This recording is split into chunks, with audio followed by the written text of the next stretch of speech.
نحمده ونستعينه ونستغفره ونعوذ بالله من شرور أنفسنا ومن سيئات أعمالنا من يهده الله فلا مضل له ومن يضلله فلا هادي له اللهم صل وسلم على سيدنا محمد وعلى آله وصحبه أجمعين رب اشرح لي صدري ويسر لي أمري واحلل عقدة من لساني يفقه قولي رب يسير عليك يسير وتمم بالخير.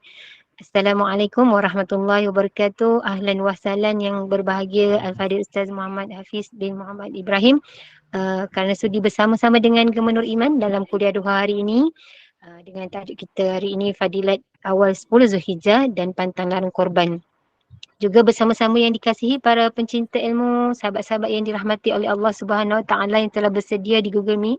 Terima kasih kepada tim pengurusan Gemenur Iman yang dipimpin oleh pengerusi Hajar Husniati binti Mansur.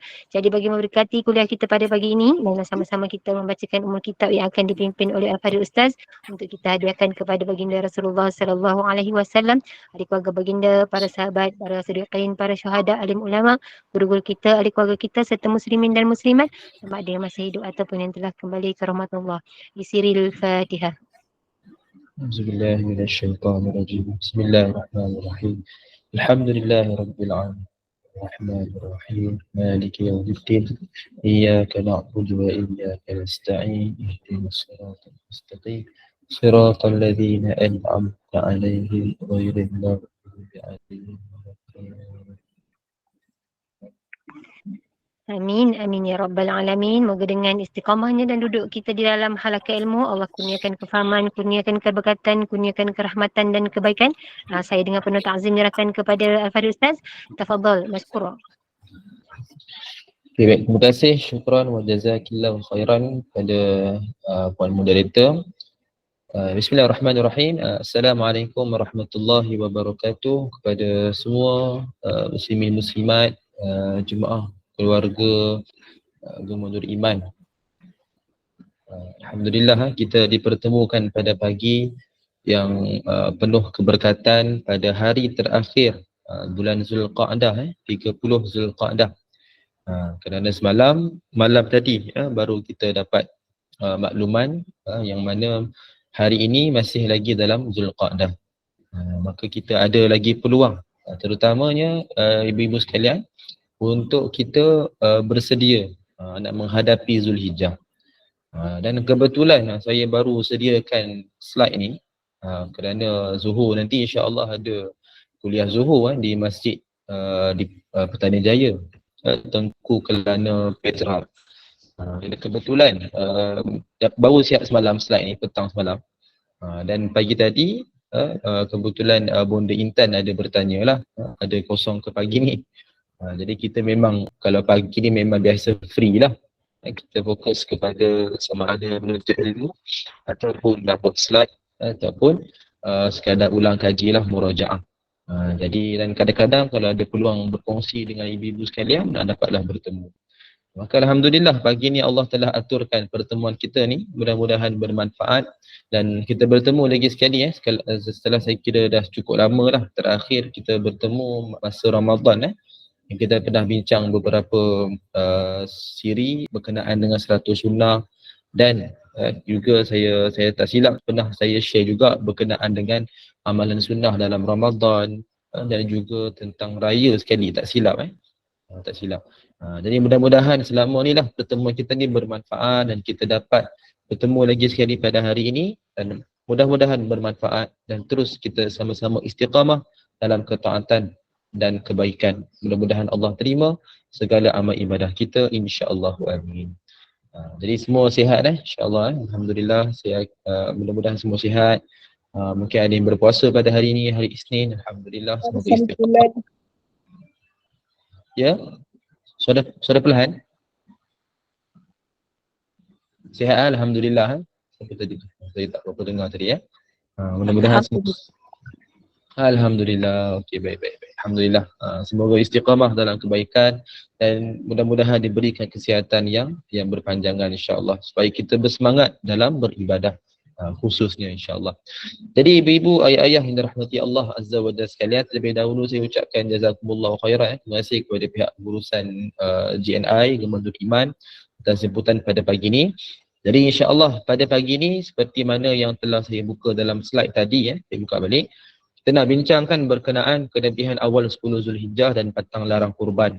Yang mana saya kira sebagai ulang kaji lah, kerana mungkin dah ibu-ibu dah ramai dah tahu dah. Dah tahu sebab kita hadapi ni setiap tahun kan. Jadi benda ni benda yang mungkin kita dah tahu, cuma sekadar peringatan dan kita terangkan mana yang mungkin kita tak perasan ke, kita mungkin silap selama ni, kita perbetulkan balik kefahaman. Mudah-mudahan. Jadi insya-Allah sebelum saya mulakan sekadar saya nak buat macam soalan uji minda lah sikit kita ulang-ulang sikit apa yang kita dah belajar dalam 100 sunnah. Jadi sedikit lah saya buat sekejap saja dalam mungkin 5 minit je. Jadi digalakkan, dialu-alukan kepada ibu-ibu, ayah-ayah yang dirahmati Allah. Yang mana ada kesempatan boleh jawab di ruangan chat. Soalan ini soalan kelima kita nak jawab di ruangan chat. Jadi soalan ni apa? Pilih contoh sutra ketika mendirikan solat sunat mengikut susunan yang paling afdal. Sutrah ni apa? Yang menghalang kita ataupun menjadi benteng sepadan kawasan yang kita solat. Maka dalam sutrah, orang tak boleh lalu dalam kawasan sutrah. Dan sutrah ni biasa memang di hadapan lah. Kerana yang garisan yang kita berdiri itu adalah garisan saf. Itu bermaksud kita nak meluruskan saf, terutama solat berjemaah kan. Kalau solat sunat, tak ada isu pada saf ni. Sebab saf pun tak ada. Kan kita diri sendiri kan, individu. Jadi yang penting sutrah. Baik solat berjemaah dan solat sunat, sutrah yang paling penting sebab tak nak bagi orang ganggu kita. Jadi ibu boleh pilih mana satu jawapan yang paling tepat ikut pada susunan yang paling afdal. Paling afdal lah. Nak senang je nak jawab ni. Ibu sekalian tengok pada permulaan dan akhir. Macam A tu kan dinding dengan sejadah. Maknanya paling afdal sehingga ke yang biasa.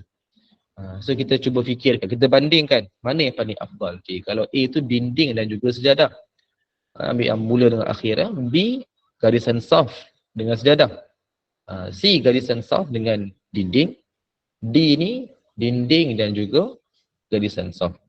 Maka kita pilih yang mana paling afdal ikut turutan. Betul, kita dah nampak dah contoh ibu-ibu dah pilih ni, nampak mana beza kan. Dah ada dua dah, kan dua pilihan yang kita dah buang. So daripada dua tu kita bandingkan pula. Ikut susunan tu, mana satu yang paling afdal. Okay, saya sekadar bantu-bantu lah supaya ibu-ibu dapat memilih jawapan yang paling tepat. Ni kita ni maknanya ulang kaji lah sambil-sambil kita nak bincang untuk pagi ni. Ambil sedikit masa kita buat refleksi lah apa yang kita dah dengar sebelum ni dah, saya kira lama dah. Kan kita ulang kaji sikit, kita fahamkan balik. Takutlah aku terlupa kan, terlepas pandang ke, mungkin tak ada waktu tu. Alang-alang kita bincangkan terus. Okey, terima kasih kepada yang dah jawab. Alhamdulillah, dah ramai dah jawab. Alhamdulillah. Jazakumullah khairan. Okey, Bunda Syikin, Bunda Lia, Bunda Rini. Okey, ramai yang jawab D. Okey, ni ramai jawab D. Ada juga jawab A. Bunda Hazlina, Bunda Hafiza dan jawab A. Bunda admin jawab D. Okey. Kita bagi masa sikit, mungkin seminit lah. Okay, ibu nak memikirkan jawapan dulu kan. Mungkin mengambil masa kan. Tapi jangan tengok jawapan dalam Google lah. Tak boleh, haram. Ni kira soalan uji minda ni, uji minda je. Jangan uji Google. Google dah tahu banyak maklumat dah.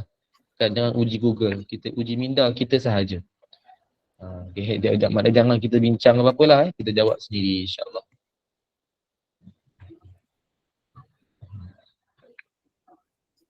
Jika ada yang kata pula, Ustaz saya tak tahu jawapan. Biasa orang kata tak tahu ni kena tanya kan. Jadi saya tanyalah Google. Itu bukan tanya Google, itu mencari jawapan. Kan? So, tak payahlah, kita cuba je jawab. Kita akan memahami daripada kesalahan kita. Kalau salah lah. Kalau betul tu, maka Alhamdulillah. Kalau salah, innalillah kan. Kalau salah, kita perbetulkan balik. Jangan risau. Kita bukan nak buat apa pun. Sekadar ulang kaji je. Okey, boleh ikut insya-Allah, dan nak terus kepada jawapan. Maka sutrah ni, ibu sekalian, sebelum kita masuk pada jawapan, sutrah ni yang dia ciri-ciri dia, apa yang kita nak kena ingat. Bila solat, sutrah ni penting dan sunnah kerana kita nak memastikan tak ada orang ganggu kita ketika sedang mendirikan solat. Ganggu ni bermaksud dia lalu di depan kita yang masuk dalam kawasan sutrah. Contoh paling simple sejadah lah, kita bentang sejadah. Jadi kalau orang lalu di depan, maknanya bukan dalam kawasan sejadah, dia lalu ni di depan daripada sejadah tu. Maka itu tak ada isu, itu tak ada masalah kerana itu bukan dalam kawasan sutrah. Walaupun kita anggap, kenapa dia lalu depan aku kan? Tapi dia tak ganggu dalam sutrah. Kita yang terganggu kan, ataupun kita nak perlu halang dia sekiranya dia ganggu kita dalam kawasan solat. Maka kalau dia lalu depan sejadah tu, tak ada isu pun. Walaupun kita anggap macam kurang baik, kurang beradab, apa ni lalu depan kita kan. Ni Allah kat depan aku. Contoh, ni dulu-dulu orang suka guna macam ni lah. Dia gunakan hujah macam tu. Aku solat ni berhadapan dengan Allah.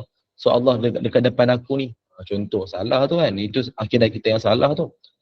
So kita solat ni menghadap kiblat. Allah wujud tak bertempat. Kan? Jadi kita tahu dah itu asas akidah. Jadi jangan kita kata, jangan lalu depan, ni Allah dekat depan, nanti langgar dengan Allah lah. Jangan pelik-pelik lah.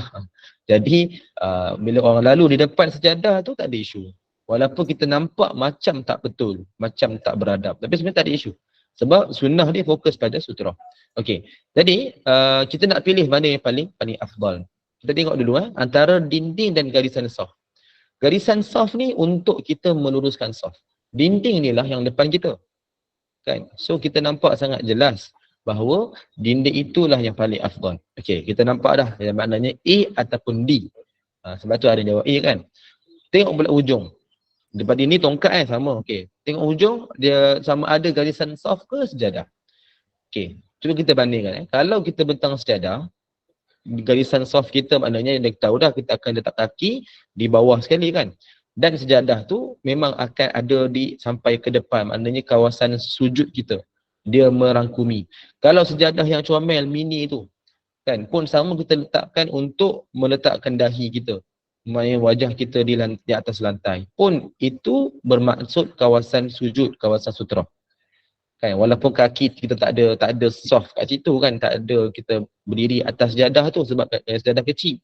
Tapi untuk sujud adanya satu garisan. Maknanya ada sejadah, maka dia menjadi kawasan sutrah.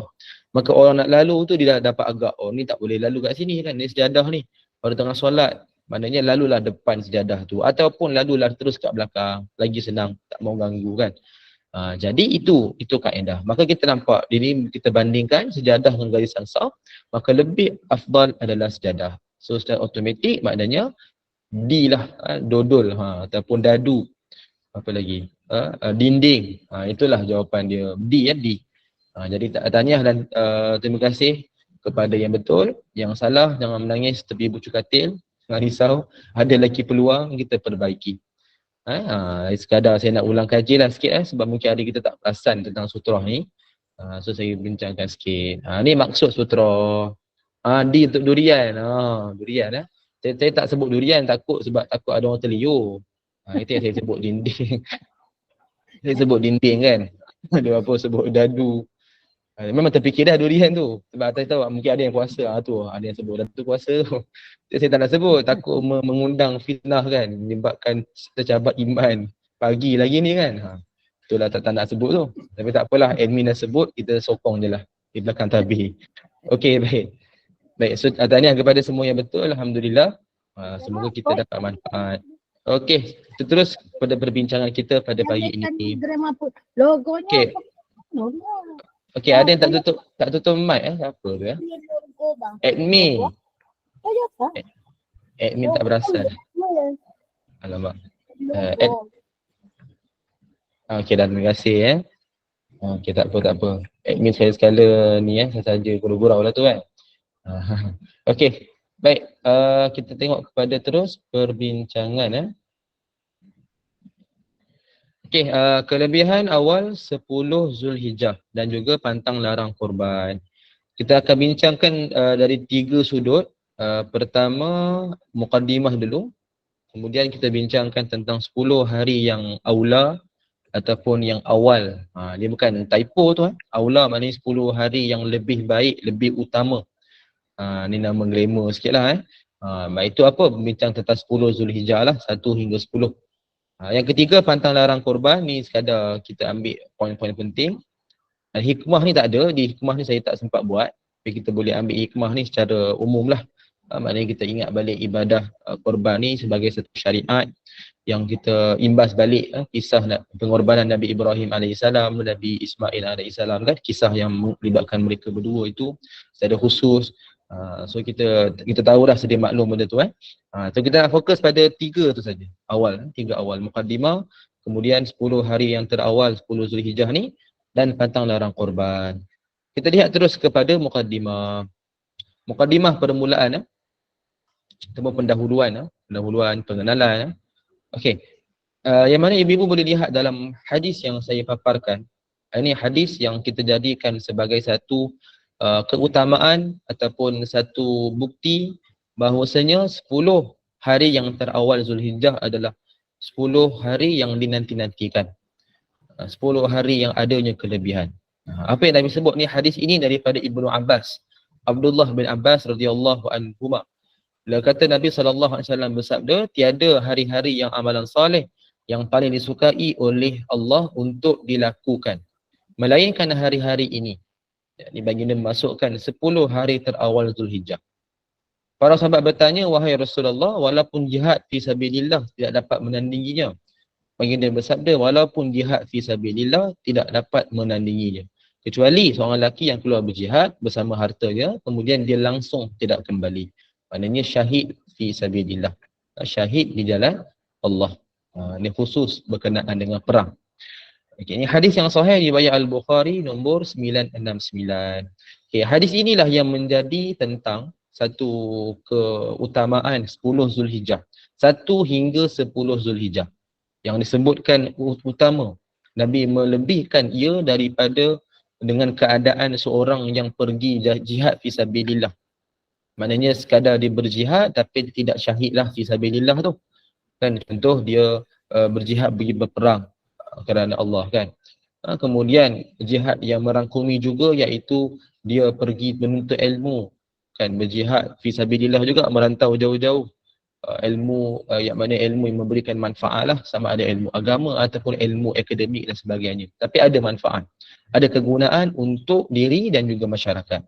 Jadi ini contoh-contoh jihad fi sabilillah yang utamanya adalah perang. Yang mana ini Allah melebihkan ataupun mengutamakan. Nabi sebut dalam hadis lah, mengutamakan 10 hari terawal. Maknanya ibu sekalian, saya tak langsung kita nampak, masuk je nanti esok, maknanya mula daripada malam ni lah. Mula daripada malam ni telah bermulanya 1 Zulhijjah sampailah 10 itu, maka 10 hari ni seboleh-boleh kita fokuskan pada amal ibadah. Ketaatan tu lebih. Macam kita buat sepanjang 10 malam terakhir Ramadan tu. Macam tu semangat kita nak kena buat. Semangat yang kita kena adakan. Kerana ini satu kelebihan yang Nabi dah sebut dalam hadis yang sahih. Bukan sekadar hadis yang dhaif ke ataupun sekadar kalam ulama kan. Sebenarnya satu benda yang memang jelas ada kelebihan. Cuma Nabi SAW tak menghuraikan secara khusus apakah kelebihan dia dan juga apakah amalan yang khusus. Nanti saya akan sebut lepas-lepas ni. Ada lagi beberapa hadis yang kita akan bincangkan. Jadi ni sebagai mukaddimah. Adapun perbahasan mengenai ada kita pernah dengar contoh 1 hari Zulhijjah bersama dengan setahun, sebulan, 1000 hari. Itu semua adalah berdasarkan kepada hadis-hadis yang lemah.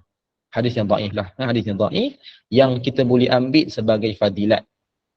Itu kita nafikan. Tapi yang sahih adalah dia sekadar adanya kelebihan, tetapi Nabi rahsiakan memang ada kelebihan dan dituntut sunat kita beramal soleh. Tapi secara bebas, dia tak ada apa-apa yang khusus. Oh hari ni kena buat apa, hari ni kena buat apa. Ikut kepada hadis tak ada. Tapi kalau kita letakkan kekhususan boleh. Contoh esok, kita kata okey esok hari 1 Zulhijjah hari berzikir. Contoh Walaupun nak lagi terbaik, kita ambil semua terus, kita bagaikan ibadah. Macam kita buat qiyamul lail lah kan, kita buat semua jadi ibadah kan, sepanjang Ramadan pun sama. Tapi terpulang kaedah masing-masing. Contohlah kata esok hari 1 Zulhijjah, kita hari berzikir. 2 Zulhijjah kita kata hari bersedekah, sedekah sungguh-sungguh. Nampak orang ke mana sedekah, sedekah, sedekah. Contoh kan. Atau hari yang ketiga Zulhijjah pula mungkin hari solat sunat. Solat sunat semua orang sungguh-sungguh solat sunat. Contoh dia nak buat macam tu, dia nak style dia macam tu. Tak ada isu boleh. Cuma dia khususkan sendiri.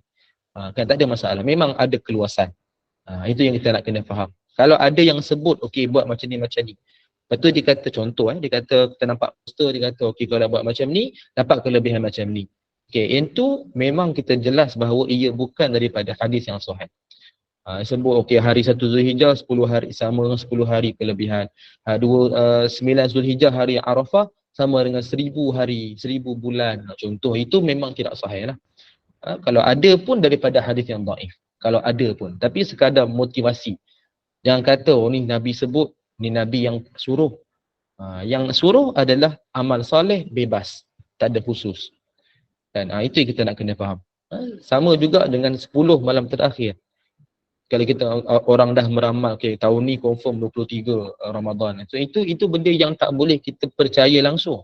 Dan tak ada siapa pun tahu tentang rahsia Allah. Bahkan Nabi SAW sebut dalam hadis tandanya pun berkenaan malam Al-Qadar, pada pagi itu kita nampak matahari terbit dalam keadaan warna kemerah-merahan. Kan? Itu je tanda, itu pun lepas habis. Dah habis, dah tamat waktu subuh, masuk syuruk baru kita nampak. Kan waktu terbitnya matahari di timur kan, sebab tu kita panggil syuruk. Kan syarqiyun, timur. Kalau maghrib, gharbi, iaitu barat. Itu isyarat kepada matahari tu. So kita nampak di situ adalah bab Zulhijjah ni bebas. So ibu-ibu sekalian, pastikan kita beramal, fokuskan dalam amal ibadah, lebihkan daripada biasa. Itu yang paling penting. Okey, ini baru mukadimah. Kita tengok dalam masuk kepada fasal yang kedua, 10 hari aula, 10 hari yang awal ataupun yang utama. Kan awal ni kita boleh kata awal maknanya di permulaan boleh, ataupun sebagai yang diutamakan. Di permulaan ataupun diutamakan. Kan al-awwal, al-ula, kan al-aula. Aula ni paling diutamakan. Okey, 10 hari ni mulai daripada esok insya-Allah. Kita lihat apa yang kita boleh buat. Okey. Hadis daripada Jabir bin Abdullah radhiyallahu anhu. Beliau berkata, Rasulullah sallallahu alaihi wasallam bersabda, "Ma min ayyamin afdalu indallah min ayyamil 'ashri min Dzulhijjah." Tidak ada hari-hari yang lebih utama di sisi Allah daripada 10 hari terawal di bulan Zulhijjah. Sebab itu kita lihat hadis ni hadis sahih Ibnu Hibban. Kalau kita biasa dengar kan dalam ayat Quran dalam surah Al-Fajr, kan Allah sebut wal fajr wa layalin 'ashr. Wal fajr, demi waktu fajar, waktu subuh, wa layalin 'ashr, 10 malam.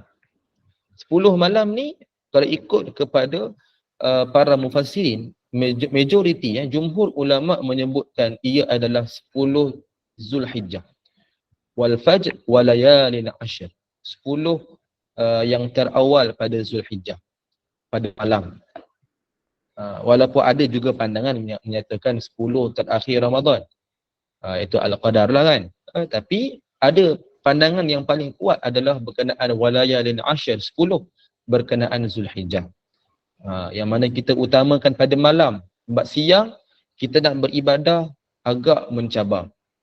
Sebab itu dalam Ramadan tu kalau kita perasan, ibadah yang paling ditekankan pada malam. Malam lah ada solatnya, zikirnya, doanya, baca Qurannya, semuanya sunnah kan pada malam. Siang kita berpuasa, fokus pada puasa. Kalau ikut kepada asal dalam hadis, asal caranya adalah macam tu. Tapi tetap bebas lah, tak ada halangan. Tetap bebas. Mungkin malam kita rasa penat nak rehat, kita ada komitmen lain kan. So pagi kita baca Quran, tak ada isu pun. Tapi kita nak sebut ni yang asal dalam hadis adalah begitu. Sama dalam bab Zulhijjah. So pagi ni, contoh pagi-pagi 10 yang terawal, ditolak 9 lah kalau pun puasa, tolak yang 10 kalau nak puasa.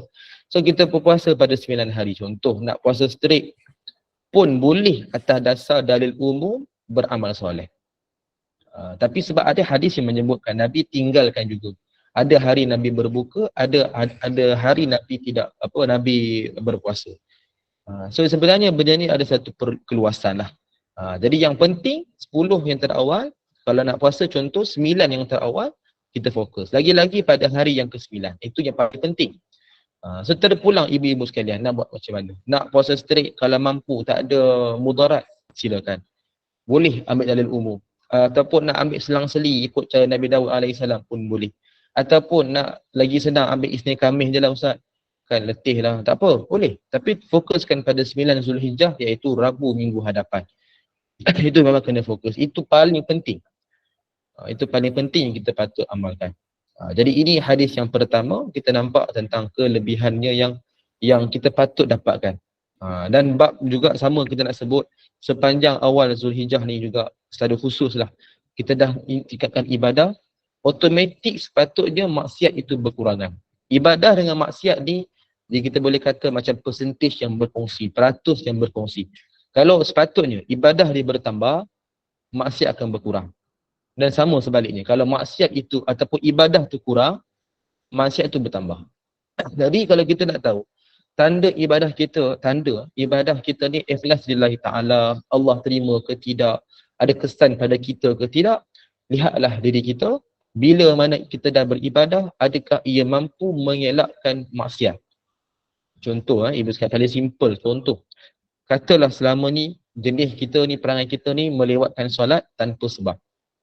Kan kalau kita melambatkan sedikit solat atas dasar adanya tugasan, contoh bekerja, memang 1 jam, 1.5 sampai 2.5 memang kena duduk depan komputer. Memang itu adalah tugasan kita, amanah. Memang tak boleh, maknanya memang ada mudarat. Contoh kalau kita tak ada di situ menyebabkan kerja kita jadi masalah, menyusahkan orang lain. Maknanya ada benda yang sangat berbahaya. Okey, kita katakan waktu tu waktu zuhur kan. Kita nak pergi solat, sempat sekejap pun tak boleh. Contoh, memang tak sempat. Katakan pukul 1 lah senang, 1 sampai 2 contoh. So memang tak boleh solat berjemaah dan tak boleh nak solat di awal waktu. Tapi atas dasar munasabah. So lepas selesai tugasan, solatlah pukul 2. Itu tak dikira melewatkan. Kita dalam keadaan untuk mengutamakan kan pekerjaan kita, dan dalam masa yang sama tidak melambatkan, bukan suruh sampai solat pukul 4.30 macam tu. Itu masalah lah, itu kena tengok pada perbincangan. Tapi yang ni kerana kita melambatkan sedikit atas dasar adanya kepentingan dan bukan dikira melewatkan, kan dia dalam solat lagi, maka ia harus kita buat solat di dalam waktu je. Kan afdal sunat kita buat awal, sunat kita buat jemaah. Tapi kalau terpaksa tinggal tak ada isu. Harus lagi kita mendirikan solat dalam waktu dia. So solat pukul 2, even 2.30 atas sebab munasabah tak apa. Bercontoh kita selama ni jenis yang memang suka lambatkan solat. Tengok cerita lah, kan sengaja tidur dengar azan, orang kita pergi nak dirikan solat. Dengar azan baru nak tidur. Mana itu tanda tergangguan syaitan lah tu kan. So kita buat macam tu. Okey, masuk 10 Zulhijjah kita berpuasa, kita buat ibadah macam-macam. Kan, jadi sepatutnya dia akan memberikan kita kekuatan untuk kurangkan maksiat. Maknanya mesti sepatutnya ada kesan. Kita kata okey, dah ibadah bersungguh-sungguh, berpuasa dah, meningkatkan amal soleh pada malam, maka sepatutnya solat kita mampu jaga di awal waktu. Maksiat tu berkurang. Kan maksiat ni kita berbeza ikut orang. Kelemahan masing-masing ni berbeza. Tapi kita tahu. Kan kita tahu diri kita siapa. So kita kena nilai. Adakah aku buat ibadah ni mampu untuk aku meninggalkan ataupun mengurangkan maksiat? Dia kena ada kesan. Paling tidak kurang. Kita dapat perbaiki. Bukan lagi teruk. Tanda kita risau, tanda ibadah kita tak diterima. Ataupun jadi sia-sia, tidak ikhlas kerana Allah. Kan? Itu tanda dia. So kita kena lihat pada penimbangan dia. Kalau ibadah meningkat, maksiat kena berkurang. Kalau ibadah kurang, maksiat akan bertambah. Itu hakikat dia. Bukan dia kata, okey ibadah je tambah kurang, tak. Dia mesti ada lawanan dia. Dan ibadah adalah lawan kepada maksiat. So sama-sama kita kena ambil perhatian. So ini antara yang disebarkan lah. Kita boleh tengok yang dikeluarkan oleh Jabatan Perdana Menteri kan. Di bawah Hal Ehwal Agama. Yang disebarkan, dan saya yakin ibu sekalian pun dah tahu dah dapat benda ni secara khusus. Dia ambil 10 Zulhijjah, 10 ni kita fokuskan. So kita boleh faham lah, tak ada apa kita nak huraikan sangat pun. Cuma umumnya adalah meningkatkan amal soleh. Utamakan yang paling utama. Itu kita nak kena faham secara ringkas. Okay. So ini adalah antara amalan yang kita boleh buat bersungguh-sungguh lillahi ta'ala. Kita lihat apa lagi contoh kisah yang berlaku pada 10 awal Zulhijjah ni. Disebutkan antaranya dalam ayat Al-Quran surah Al-A'raf surah yang ke-7 ayat ke-42, 10 hari ini awal Zulhijjah termasuk dengan 40 hari yang dijanjikan oleh Allah kepada Nabi Musa alaihi salam. Kita lihat apa maksud kepada ayat Quran ini, terjemahan. Allah berfirman, kami telah menjanjikan tempoh kepada Musa untuk diberikan kitab Taurat selama 30 malam. Dan kami sempurnakan jumlahnya dengan 10. Lalu cukuplah waktu yang ditentukan oleh Tuhan selama 40 malam. Musa berkata kepada saudaranya, Harun, semasa hendak keluar dalam tempoh 40 hari, gantikanlah aku dalam urusan memimpin kaumku. Kan? Yang disebutkan iaitu perbaikilah keadaan mereka sepeninggalanku dan janganlah turuti jalan yang wala tattabi' sabilal mufsidin. Jangan turuti jalan golongan orang yang membuat kerosakan. Okey, ini surah Al-A'raf surah yang ke-7 ayat ke-42. Dan ini contoh lagi satu adalah menyebutkan berkenaan dengan tambahan 10 hari yang diberikan untuk mencukupkan 40 hari kepada Nabi Musa alaihi salam untuk keluar kan atas satu perintah Allah kepada baginda. Dan waktu itu Nabi Musa pesan kepada saudara Nabi Harun alaihissalam untuk menggantinya sekejap. So ini kita ambil ni sebagai satu iktibar lah, yang mana satu menunjukkan kepentingan pada Zulhijjah ni, khusus pada 10 terawal ni. Dan lagi satu adalah kita ambil iktibar berkenaan 40 malam. Betul biasa kata keluar 40 hari tu kan. 40 hari 40 malam, tabligh lah biasanya. Ataupun dalam bab kita nak melakukan perubahan kan, ambillah satu tempoh ataupun satu masa dengan angka 40. 40 hari kita buat istiqamah satu amalan, maka insya-Allah, bukan pastilah, insya-Allah kita istiqamah. Kita dah buat melazimi benda yang sama, contoh solat duha, tak miss langsung 40 hari berturutan. Dia kena berturutan. Kan berturut-turut. So dia ke situ kita akan nampak kesan tu insya-Allah. Nak dapat istiqamah. Sama juga tabligh 40 hari. Sama juga orang kata 40 tahun kan bermulanya kehidupan. Ini bukanlah hadis, cuma kita biasa dengar lah perkataan ini ataupun istilah macam ni. Jadi nak kata sebab apa hikmah ni 40? Kerana Nabi SAW sendiri mendapat mendapat wahyu yang pertama ketika umur 40 tahun. Dan waktu umur 40 ni lah biasanya ialah kata semakin matang, semakin ingat tentang akhirat. Kan waktu tu kebiasaannya kalau orang dah dalam waktu kecil sampai di umur 40, dia dah mampu buat benda baik, dia tinggalkan sungguh-sungguh benda yang buruk, maka dia mampu insya-Allah istiqamah benda yang sama. Dan susah nak berubah jadi yang jahat. Tapi ada yang berlaku. Tapi ini adalah sesuatu yang dikatakan kehendak Allah. Tapi biasanya macam itulah. Jadi kita boleh ambil manfaat lah. So yang ni pun kita lihat kepentingan 10 Zulhijjah ini daripada sudut kisah Nabi Musa alaihi salam. Bahkan ada sampai ulama sebut seperti kata Abdul Razak daripada Ma'mar, daripada Yazid bin Abu Ziyad, daripada Mujahid, katanya tidak ada amalan pada seluruh hari dalam setahun yang afdal daripada 10 hari terawal Zulhijjah. Ia adalah hari yang disempurnakan oleh Allah kepada Nabi Musa alaihi salam. Kan kita tahu kan, kalau antara 4 bulan yang haram, yang suci ni, kan kita sebut Zulqa'dah penuh, Zulhijjah dan Muharram masuk kepada, kita skip jauh sikit pada Rejab. Kan so 4 bulan ni adalah bulan yang suci yang diharamkan. Sebab apa sebut haram? Haram ni bermaksud, salah satu maksud adalah suci kan, ataupun mulia, dimuliakan, disucikan. Kan, dan apa yang jadi haram? Haram untuk kita menumpahkan darah. Kan, haram untuk inilah, untuk kita berperang ni. Kita buat kata apa dalam keadaan tidak berperang. Dan haram juga untuk kita melalaikan diri kita. Sungguh-sungguh lalai. Maknanya sengaja melalaikan diri kita. Ini pun benda yang kita kena elakkan juga. Kan, so ini kita boleh ambil daripada iktibar kisah ni. Dan satu lagi adalah berkenaan tentang bulan Zulhijjah adalah bulan penutup bagi bulan-bulan yang kita maklum. Disebut dalam ayat Quran kan, Al-Hajju Ashhurum Ma'lumat. Haji itu adalah beberapa bulan yang dimaklumi. Kenapa disebut beberapa bulan? Kerana maksudnya haji ini disyariatkan pada satu bulan daripada beberapa bulan yang dimaklumi. Maknanya adalah dia merangkumi bulan-bulan dalam Islam.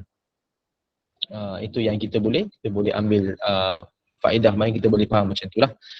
So ini adalah antara kelebihan yang disebutkan berkenaan dengan Zulhijjah.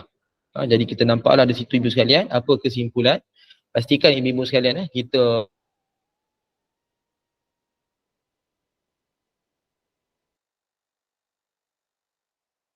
sungguh-sungguh buat ibadah ni, maka tinggalkan maksiat.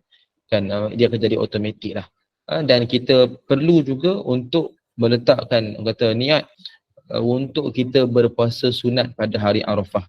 Ini secara khusus, maknanya bukanlah niat yang untuk beribadah. Niat maksudnya untuk kita letakkan azam dulu. Daripada sekarang kita letak azam, kita minta doa kepada Allah sungguh-sungguh, Allah beri kita kekuatan khusus pada 9 Zulhijjah. Kan pada hari Arafah. Itu yang paling dipentingkan.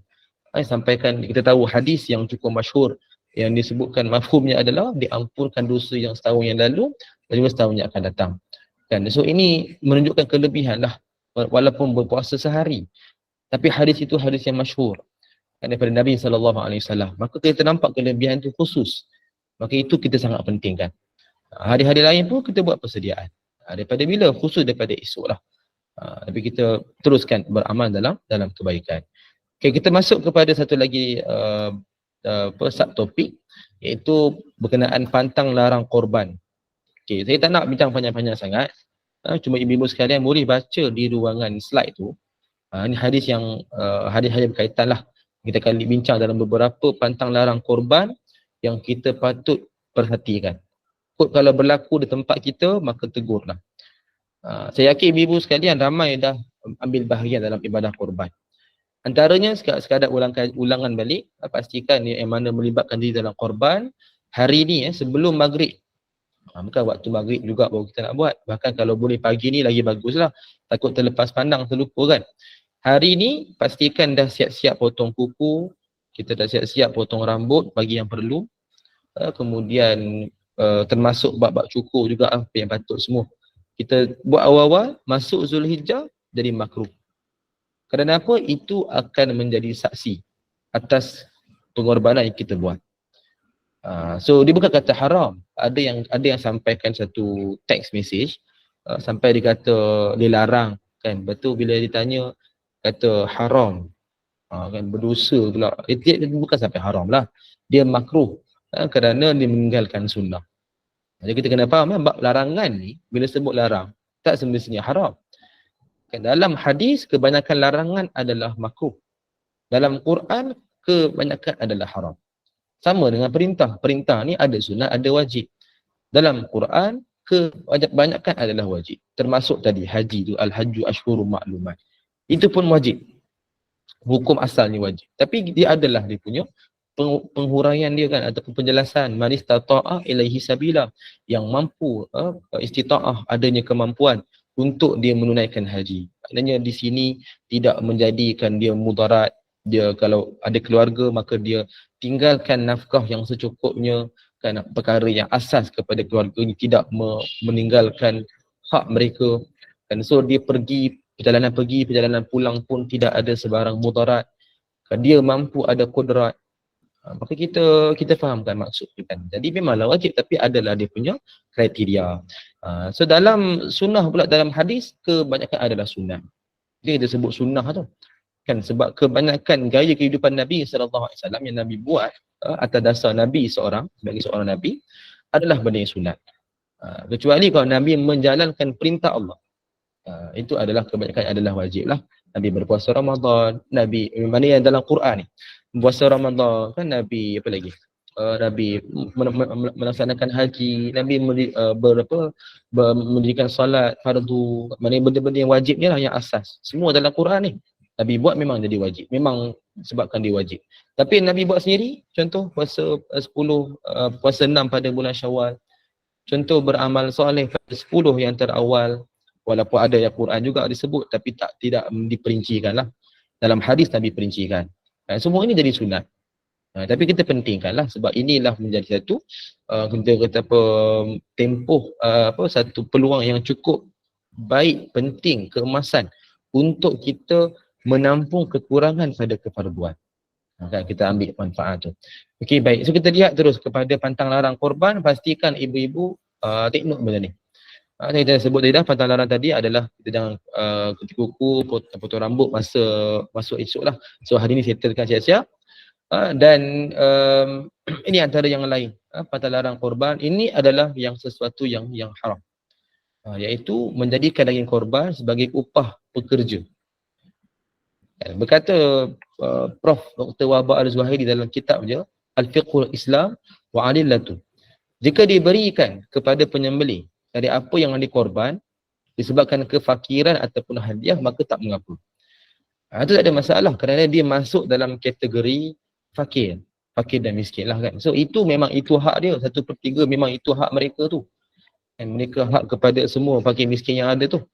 Tapi yang kita sebutkan tadi iaitu bagi sebagai upah. Dan kita nak tahu macam mana upah ni.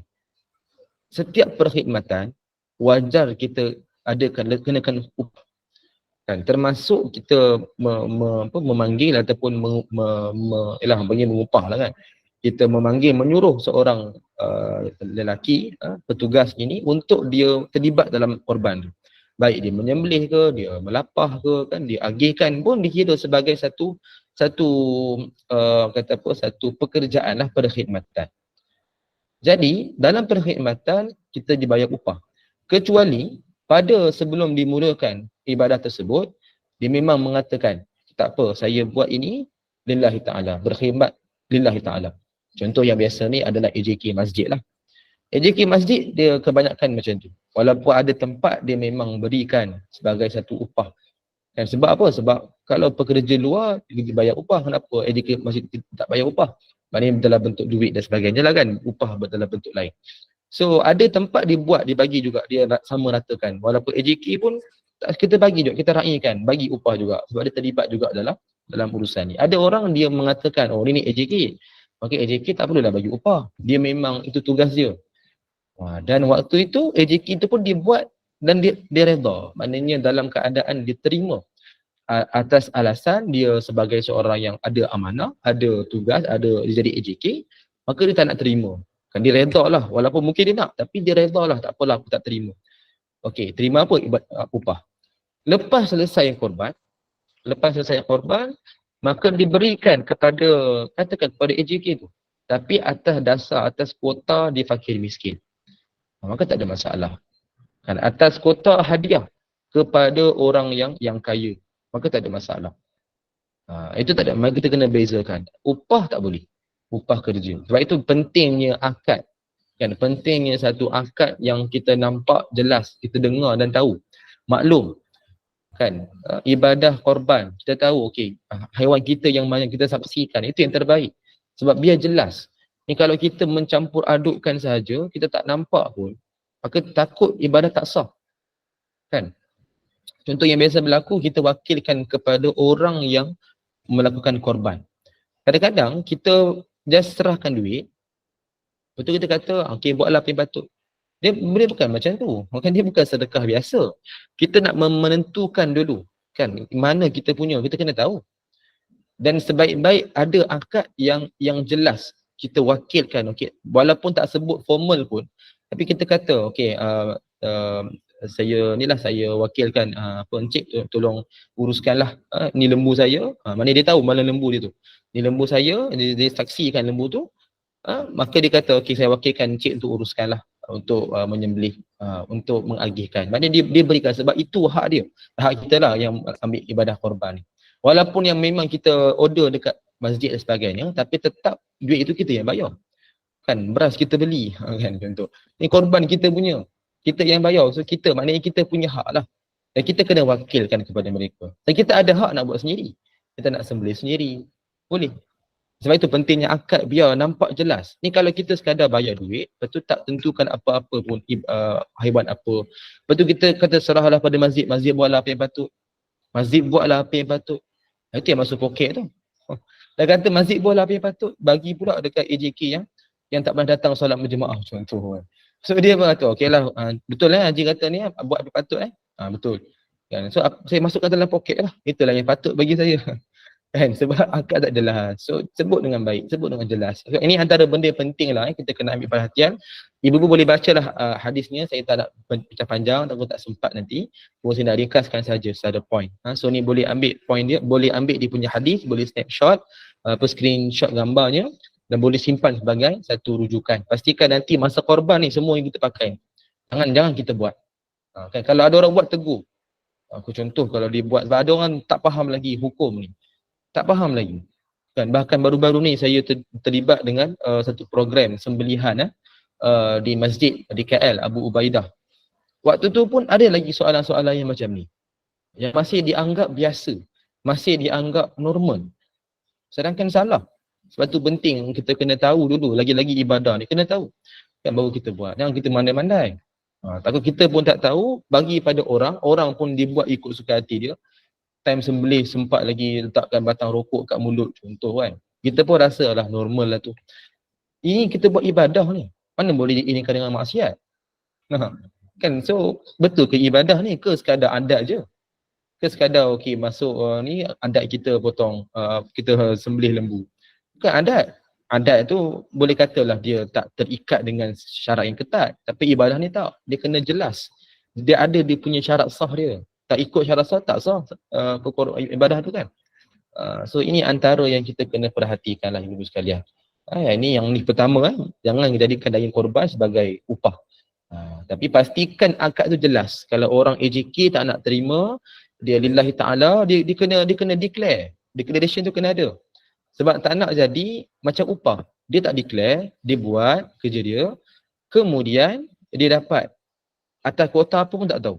Nak kata dia fakir miskin, tidak. Nak kata dia sebagai orang kaya pun tidak.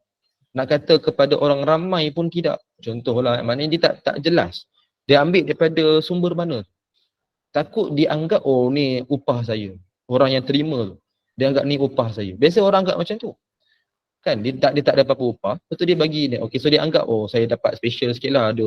Ada bahagian-bahagian dalam ni sikit kan. Ada hati dah ada limpah lah macam tu.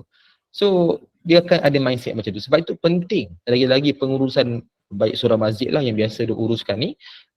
Lagi-lagi yang pengurus program tu kena jelaskan benda-benda macam ni. Supaya orang ramai tahu. Betul penting ketua dan pemimpin dan orang yang pemegang amanah ni dia mahir dalam agama. Kan, lagi-lagi tentang ibadah lagi penting. Kena tahu. Dia tanggungjawab. Dia yang kena bagi tahu. Risau kalau orang tak tahu, dia tak bagi tahu, maka jadi benda yang salah. Mindset yang salah. Jadi fitnah nanti. Kan, so itu kita kena dikeliarkan. Pastikan betul-betul jelas. Maka yang selamat adalah upah pun kita bagi, upah yang kira duit, yang daging korban diberikan atas kuota yang telah ditetapkan. Itu lagi senang. Itu lagi selamat.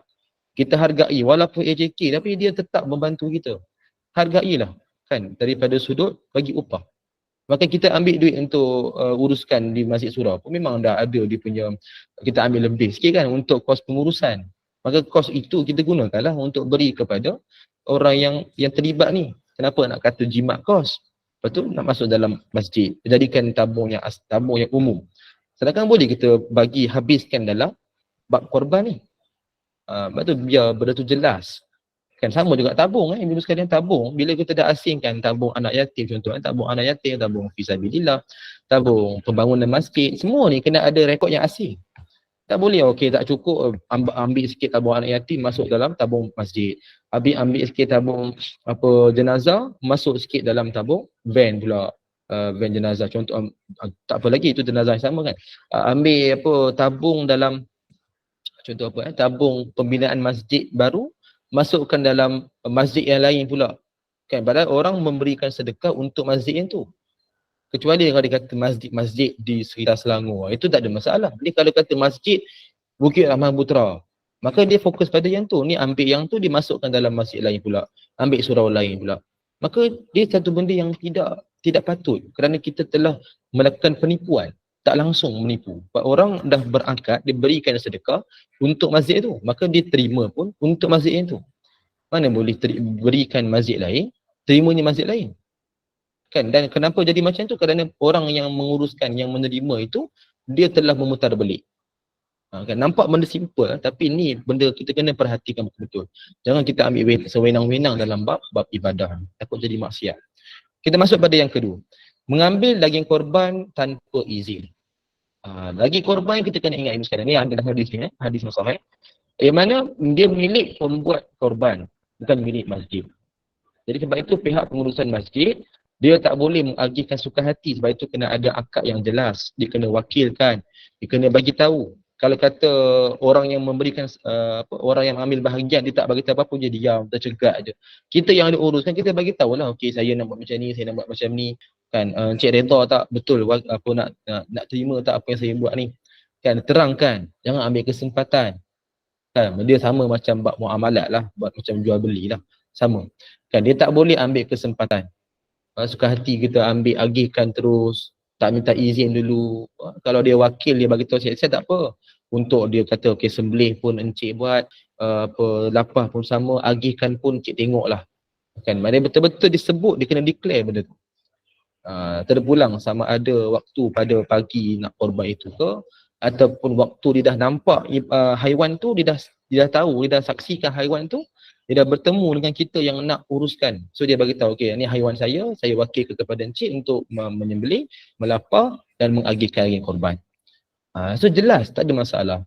Orang yang dengar tu pun terima, okey, insya-Allah kami akan uruskan. So selesai, kata ada masalah. Tapi yang berlaku kadang-kadang orang ambil bahagian, dia tak tahu pun lembu kambing mana satu. Lepas tu masa hari kejadian pun dia tak datang. Dia tak tengok, dia tak saksikan. Pihak pengurusan pun tak ada apa-apa sebarang lafaz wakalah pun tak ada. Wakilkan apa tak ada. So takut jadi sembelih biasa. Bukan dikira ibadah korban. Kerana akad yang tidak jelas. Sama dalam isu ni, kita pastikan yang menguruskan tu jangan ambil tanpa izin. Ni dikira menipu lah, maknanya kira macam mencuri.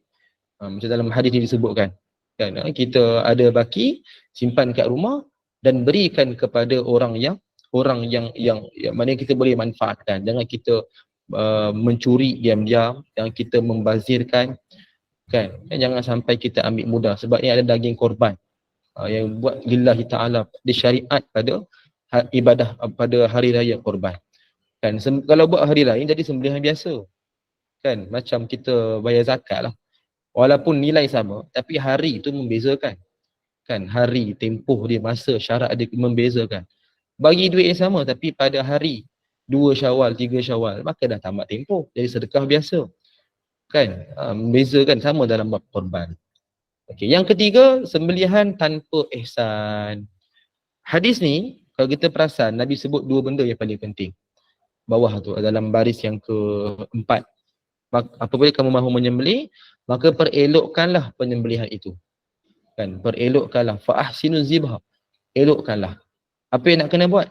2 benda. Wal yuhid ahadukum syafratah.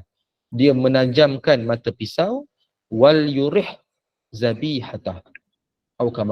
Dan dia merehatkan, maknanya dia menyenangkan, dia membaringkan kan haiwan sembelihan. Ni benda yang penting kita kena perhatikan. Ibu-ibu sekalian, sebenarnya waktu kita nak sembelih, kan, kalau boleh pesan pada yang menguruskan, kalau yang tak buatlah, pastikanlah tutup mata mereka ni, binatang korban ini, daripada dia melihat kita yang nak sembelih. Dan haiwan yang lain yang nak kena sembelih juga, jangan bagi nampak kawan yang kena sembelih. Sebab dia pun makhluk, dia pun ada perasaan. Walaupun tak ada akal, tapi dia ada perasaan. Dia pun ada keadaan sayang pada anak. Dia pun tahu nak buang air, nak bagaimana, nak menyusukan anak. Semua dia ada perasaan tu secara fitrahnya ada. Walaupun tak ada akal, dia tak boleh fikir nak bezakan baik buruk. Tapi fitrah tu dah ada dah. Kan? Jadi sama dalam bab kesakitan pun ada fitrah dia. Sama dalam bab dia takut, dia dalam keadaan apa? Dia menjadi dia ni lah, biasanya takut lah. Yang kita perlu jaga juga. Sebab tu jangan sembelih tunjuk depan mata dia, ni pisau kau kena sekejap lagi ni, biar aku bunuh kau sekejap lagi. Orang kadang-kadang ambil gurauan lah. Mudah tak berlaku lah tahun ni. Dia takut dia orang kata apa, orang ada yang jenis ambil gurauan. Dia kata buat gurau tunjuk pisau dekat apa lembu kambing lah, betul buat macam-macam lah, orang bergurau tak kena tempat lah. Jadi benda ni bukan main-main. Kita tutup mata, kalau kita nampak beza, ibu sekalian, kalau tutup mata haiwan tu, dia akan lebih tenang. Tak percaya ibu sekalian boleh cuba. Sekadar apa yang kami buat dalam program sebelum-sebelum ni pun dengan satu tim kami ni, ada seorang ustaz ni, dia yang pakar ni, dia memang nampak beza. Kalau dia sembelih tak tutup mata dia dan tutup mata ni lagi senang. Dia membaringkan, kemudian dia bertenang, dia tak ada bergerak. Tapi kalau yang haiwan tidak tutup mata, dia mula meragau. Lagi-lagi kalau kita dah tunjukkan pisau depan dia. Dia kan nampak tepi. Dia kan nampak tepi, dia gelak kepala, nampak tepi. So kita beri kat belakang pun, kita pegang pisau, maka dia boleh perasan juga. Dia dah boleh agak. Kalau tutup mata dalam keadaan yang dia bertenang, maka dia bersedia dalam keadaan yang tenang. Tidak ada, dia tak kata tak mengelupur lah. Itu antara penting. Dan jangan bagi dia nampak pisau, jangan bagi nampak kawan-kawan dia kena sembelih. Dia kena ada ihsan. Dan bagi dia baring sebaik-baiknya. Kalau kita buat dalam keadaan berdiri ataupun tergantung, yang kita buat, walaupun kalau isu-isu yang terpaksa tu lain, contoh lembu sadar, kita nak buat gantung supaya tidak memudaratkan kita, itu ada perbahasan lah, masih dibolehkan. Tapi kalau keadaan yang biasa, kita duduk gantung, sebenarnya benda itu kurang ihsan. Dia terbaik kita baringkan, bagi dia tenang. Macam kita, cuba kita bayangkan, kalau kita nak meninggal, kita nak macam mana? Takkan nak tergantung macam tu. Takkan kita nak dalam keadaan diri macam tu kan, sebab kalau tak, bila kita tarik kita akan jatuh tersembam melantai macam tu. Kecuali kalau memang berlaku macam tu, lain cerita lah kan. Macam ada, kita pernah nampak video orang meninggal dalam solat pun, walaupun dia duduk ke, dia berdiri ke, kita nampak akhirnya posisi dia sujud, akhirnya disembam ke lantai kan. Maknanya dia tetap baring itu lebih kita nampak lebih ihsan, lebih sesuai. So kita ambil perhatian benda ni, jangan kita ambil mudah, ambil perhatian. Benda ni semua kita kena jaga supaya nak menjaga ibadah kita itu betul-betul Allah terima.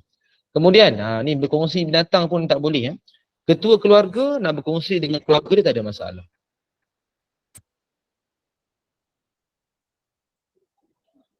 Kejap tak. Sekarang okey Saya ada orang call, saya pasal decline. InsyaAllah okey kot. Okey, ketua keluarga kalau dia nak ketua keluarga kalau dia nak berkongsi dengan family dia nak buat ibadah tak ada masalah. Maknanya dia nak buat ambil bahagian tak ada masalah. So letakkan nama ketua keluarga atas dasar dia buat ambil bahagian untuk keluarga tak ada masalah. Tapi yang tak boleh adalah kita berkongsi kawan-kawan untuk ambil satu bahagian. Itu dia tak dikira sebagai ibadah korban kerana bahagian telah ditentukan dalam hadis. Macam contoh unta 7, lembu 7, kambing 1. Kan? Dia dah ditentukan. Dia telah dimaklumkan. Maka kita ambil bahagian itu secara jelas pada seorang kepada seorang. Namun, kalau kata, ibu-ibu kata, okey tak apa Ustaz, saya kumpulkan kawan-kawan saya kata nak belanja saya. Contohlah, dia kata, okey kita seorang je yang kurang berkemampuan, kawan semua dah ada bahagian dah. Dia bagi kita, semua kumpul-kumpul, bagi kita duit, kita kumpulkan dengan duit kita sekali, bagi kepada pihak pengurusan, daftar atas nama. Itu tak apa, itu tak kira berkongsi. Maknanya, dia sedekah kepada kita, kita ambil bahagian. So atas nama kita, walaupun duit itu asal daripada orang, tapi adalah hadiah lah. So itu ada masalah. Yang ni isu dia, kita memang bagi, okey aku nak korban. Ada 7 orang ni. Kan, 7 orang kata kita kumpul cukup satu bahagian je. Tak boleh lah. Dan dia anggap masing-masing buat korban. Tak. Itu hanya sedekah biasa. Itu hanya, kalau dia buat sembelihan biasa. Dia tak valid sebagai ibadah korban. Sembelihan biasalah. Dia tak kira sebagai ibadah korban. Maknanya dia tidak lagi melakukan ibadah korban. Sebab bahagian telah ditentukan. Tapi isu dia lain. Kalau kita berkongsi, mana berkongsi, orang bagi kita hadiah, kita duit, kita kumpulkan, kita bayar atas nama kita. Tak ada masalah. Kan beza kan, nampak macam sama tapi beza kan. So itu tak boleh. Tapi kecuali kalau ketua keluarga dia nak kongsikan bersama-sama family dan dia ambil atas nama dia dan dia buat atas nama keluarga, tak ada masalah. Itu dibenarkan. Sebab dia ada satu hadis yang disebutkan dalam riwayat At-Tirmizi. Kita bacalah hadisnya agak panjang sikit. Tapi memang itu jelas kita boleh buat. Ketua keluarga tak ada masalah. Tapi kalau bersama kawan-kawan ataupun orang lain, dia tak boleh berkongsi. Kecuali kalau dia bagi kita sedekah, tak ada masalah. Itu. Kemudian yang keempat, Kita lihat lagi yang kelima, saya nak ringkaskan je lah, dah 9.30 dah. Kau ada program lain kan. Okey. Ni antaranya lah, pantang larang korban. Korban daripada sumber yang haram memang tak boleh, kita tahu. Dia tak diterima sebagai korban. Dan anggap tak sah sembelihan yang tak sebut nama pembuat korban pun tidak, sebab masa akad tu dah jelas. Masa akad tu dah jelas, maka tak perlu sebut nama pun. Ada orang anggap macam tu, tak sebut nama tak sah. Dia macam kita buat tahlil lah. Orang anggap tak sebut nama khusus tak sah, tak sampai. Sebenarnya tidak. Kan? Kita telah menentukan. Walaupun tak sebut nama, tapi kita dah menentukan siapa. Maka tak ada isu. Tak ada isu. Dia hanya sunat. Memang ada hadis. Riwayat Abu Daud tu memang ada hadis. Tapi dia bukan wajib, dia hanya sunat. Maka tak sebut pun tak apa. Tapi dengan syarat dia jelas siapa yang kita nak, kita yang buat korban tu. Jangan sampai kita yang ambil ibadah korban tak tahu kita punya haiwan mana satu. Itu satu masalah. Paling-paling tak boleh pun wakilkan kepada seseorang, dia melihat, dia mengetahui, dia mengecam, inilah daging apa, bukan daging lah, inilah haiwan korban saya, dan dia ada satu akad yang jelas kepada pengurusan. Supaya ibadah tu dia yakin, kan, betul-betul dia buat lillahi ta'ala. Bukan sekadar bagi duit, lepas tu dia uruskan sendiri. Tak nak macam tu. Sebab dia bukan sedekah biasa, ni ibadah korban. Sebab itu sunat kita tengok ibadah apa, sembelihan itu berlaku depan mata. Itu lagi baik. Tak ada mampu, jauh Ustaz saya ambil dekat Kemboja sana. Kan saya nak pergi sana kan. Saya ambil pun sebab murah. Tak apa, ambil lah, tak ada masalah. Tapi buatlah cara, buat rakaman ataupun buat secara live. Tengok sekejap masa dia sembelih je. Bukan suruh tengok semua sampai habis kan, sampai melapar, sampai dia nak buat rakaman panjang, tak payahlah. Sembelihan tu paling penting. Itu yang lihat tu pun cukup lah. Sekurang-kurang dapatkan pahala sunnah. Dia menyaksikan ibadah korban. Dan yang terakhir, bapa melakukan korban atas nama anak yang belum balik, menggunakan harta anak tersebut. Ni baru semalam ada seorang tanya, jemaah kat surau Pam. Dia kata dia nak buat korban untuk anak dia, anak belum balik. Tapi dia kata, untuk saya Ustaz, saya dah buat tahun lepas. Dia cakap lah, tahun lepas punya cerita. Kan, maka sebelum encik nak buat untuk anak, kan, yang belum balik ni, buat dulu untuk diri sendiri. Kata untuk encik dah buat dan nak buat untuk anak, maka jangan ambil harta dia. Tak boleh sebab dia belum balik. So kita tak boleh ambil hak dia. Kan? Kecuali kalau dia nak buat sendiri dan dia telah balik, maka dia buatlah atas nama dia. Dan dia gunakan harta dia. Even kita nak bagi pun boleh. Sedekah kepada dia, dia ambil atas nama dia. Tapi yang isu kat sini, jangan kita buat korban atas nama anak yang belum balik dan kita ambil harta itu, tak boleh. Sebab dia masih lagi belum mencapai akil balik. Maka dia tak pandai lagi nak menguruskan harta. Itu isu dia.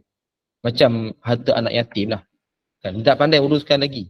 Maka dia kena ada seorang yang menjadi memegang amanah dia. Kan? Sampai masa baru dia akan serahkan kepada anak yatim. Begitulah dalam isu ni. So dia kalau nak bagi bab sedekah tak ada masalah. Boleh diamalkan. Okey. Kemudian ada lagi isu semasa ni. Saya buka je lah dalam bentuk slide. Ibu-ibu boleh nampaklah apa-apa yang isu-isu semasa korban yang kita boleh ambil. Ini semua saya nukilkan daripada pejabat mufti wilayah persekutuan, fatwa-fatwa dalam tu yang kita boleh ambil manfaat. Ibu-ibu boleh baca lah, saya tak nak sebut dah 9.30. Sekadar kita ni lah tengok, baca, boleh fahamkan. Maka boleh screenshot lah, screenshot siap-siap supaya kita nak dapat manfaat. Tak sempat dah, saya sejam lah kan. Itulah untuk pagi ni, saya kira cukup sampai itu. Mudah-mudahan bermanfaat. Mudah-mudahan Allah memberikan kita kekuatan sepanjang 10 minit awal khususnya, dan kita amalkan pelbagai amalan soleh, terutama yang pada hari Arafah. Jangan lupa juga doa, puasa sekali. Kemudian lazimkan juga ibadah-ibadah lain macam kita buat dalam Ramadan. Dan pada hari kejadian korban, mudah-mudahan Allah terimalah ibadah korban kita. Dan Allah menggantikannya dengan lebih baik. Yang paling penting adalah kita ambil hikmah, ambil iktibar. Ambil iktibar daripada peristiwa ini. Mudah-mudahan kita juga mampu melakukan korban, bukan korban binatang ternakan saja, tapi korbankan diri kita, harta kita, bahkan nyawa kita fi sabilillah. Jadi jangan sampai kita mengutamakan sangat contoh keluarga, kawan-kawan, kan, sampai kita abaikan sunnah Nabi, sampai kita tinggalkan ataupun melawan perintah Allah. Jangan begitu. Kan atas apa yang telah Allah berikan kita, kita ikut disiplin. Itulah Islam, prinsip agama. Kan datanglah apa-apa dua cabaran, laluilah dengan penuh kekuatan, minta Allah berikan kemampuan. Mudah-mudahan Allah redha, Allah berkati kita semua, Allah rahmati kita semua, dan Allah terima segala amal ibadah, khususnya ibadah korban nanti, insya-Allah. Mudah-mudahan bermanfaat pada pagi ini. Saya tutup pada pagi ini. Wallahu taala ala wa ilmuhu atam. A'udzubillahi as-sami'il 'alim minasyaitonir rajim. Bismillahirrahmanirrahim. Alhamdulillahirabbil alamin wassalatu wassalamu ala asyrafil anbiya'i wal mursalin sayyidina Muhammadin wa ala alihi wa sahbihi ajma'in. Allahumma inna nastawdi'uka ma 'allamtana faradduhu ilaina inda hajatina ilaih wa la tunsinahu ya Allah ya rabbal alamin. ربنا لا تزغ قلوبنا بعد إذ هديتنا وهب لنا من لدنك رحمة إنك أنت الوهاب ربنا آتنا في الدنيا حسنة وفي الآخرة حسنة وقنا عذاب النار وصلى الله على سيدنا محمد النبي وعلى آله وصحبه وبارك وسلم والحمد لله رب العالمين من رب العالمين. أقول قولي هذا ونستغفر الله العظيم لي ولكم. سبحان الله وبحمدك لا إله إلا أنت أستغفرك وأتوب إليك. بسم الله الرحمن الرحيم والعصر إن الإنسان لفي خسر إلا الذين آمنوا وعملوا الصالحات وتواصوا بالحق وتواصوا بالصبر. السلام عليكم ورحمة الله وبركاته. Waalaikumsalam warahmatullahi wabarakatuh. Alhamdulillah. Barakallahu fikum. Jazakumullah khairan katsiran Ustaz di atas perkongsian hari ini, kelebihan fadilat awal 10 Zulhijjah. Mudah-mudahan kita dah mendapat ibrah dan kebaikan daripada apa yang Ustaz sampaikan hari ini. Mudah-mudahan bermanfaat, mudah-mudahan barakah, mudah-mudahan Allah kurniakan limpah rahmat kepada kita. Terima kasih kepada tim Gubernur Iman, sahabat-sahabat pencinta ilmu yang mengimarahkan kuliah kita daripada subuh tadi sampai duha ini, masya-Allah. Ustaz, sedikit bahan kuliah hari ini Ustaz. Pada pukul 5.15 petang ini kuliah asar bersama dengan Al-Fadhil Ustaz Ilin Aminin bin Muhammad Saleh dengan tajuk pengorbanan. Jadi hari ini memang tajuk korban aja Ustaz. Okey, pada pukul 8 malam ini kuliah maghrib kita bersama dengan Al-Fadhil Ustaz Nazri bin Haji Mustaqim, Imam Masjid Negara, dengan tadabbur juga, mungkin tajuk korban juga hari ini insya-Allah. Dan 9.15 malam kuliah isyak kita bersama dengan Al-Fadilah Ustazah Humairah bin Muhammad Saleh dengan Makhrijul Huruf Tahsin Al-Quran. Jadi teruskanlah bersama-sama dengan Gubernur Iman dengan kuliah-kuliah yang telah disediakan. Dengan ini saya mewakili Gubernur Iman memohon maaf sekiranya ada sebarang kekurangan dan kesilapan. Yang baik itu datang daripada Allah, yang tidak baik dan kelemahan itu daripada kami sendiri. Saya sudahi dengan wabillahi taufik wa hidayah. Wassalamualaikum warahmatullahi wabarakatuh. Waalaikumsalam warahmatullahi wabarakatuh. Terima kasih Ustaz. Terima kasih Ustaz.